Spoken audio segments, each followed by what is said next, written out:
السلام علیکم، کیسے ہیں آپ لوگ؟ امید ہے کہ آپ لوگ خیریت سے ہوں گے۔ الحمدللہ ہم بھی بالکل ٹھیک ہیں۔ تو آج ہم آپ لوگوں کو بتانے والے ہیں کہ بدگمانی کیا ہے۔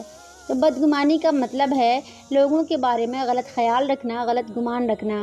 حدیث شریف کا مفہوم ہے کہ نبی اکرم صلی اللہ علیہ وسلم نے ارشاد فرمایا کہ بدگمانی سے بچتے رہو، کیونکہ بدگمانی سب سے جھوٹی بات ہے، اور لوگوں کی کھود کرید میں نہ لگے رہو۔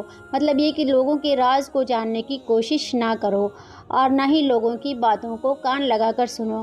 جب وہ آپس میں باتیں کریں، کوئی آپس میں باتیں کر رہا ہو تو اس کی باتوں کو چپ کے نہیں سننا چاہیے، اور نہ ہی آپس میں دشمنی پیدا کرو، بلکہ تم بھائی بھائی بن کر رہو۔ تو کوشش کریں کہ آپ صلی اللہ علیہ وسلم کی باتوں پہ عمل کریں، اور زیادہ سے زیادہ لوگوں کے بارے میں اچھے خیال رکھیں، برے خیالات سے پرہیز کریں، کیونکہ برے خیالات اگر ہوں گے آپ کے تو آپ کے ساتھ معاملہ بھی برا ہوگا۔ اور اللہ تعالیٰ نے ہی خود فرمایا ہے کہ اگر خیالات اچھے ہوں گے تو اللہ تعالیٰ ان کے ساتھ معاملات بھی اچھے رکھیں گے۔ اور لوگوں کے بارے میں بدگمانی سے پرہیز کریں، اور جس طرح سے ایک بھائی ہوتا ہے کہ وہ ہر طریقے سے انسان کی مدد کرتا ہے، اور دین کے معاملے میں بھی، دنیا کے معاملے میں بھی آپ لوگوں کی مدد کریں۔ تو اللہ تعالیٰ سے دعا ہے کہ اللہ تعالیٰ ہم سب کو بدگمانی جیسی بری چیز سے پرہیز کرنے والا بنائے، آمین۔ اگر ویڈیو اچھی لگی ہو تو میرے چینل کو سبسکرائب کر دیجیے، اور اپنے دوستوں کو زیادہ سے زیادہ شیئر کیجیے۔ السلام علیکم۔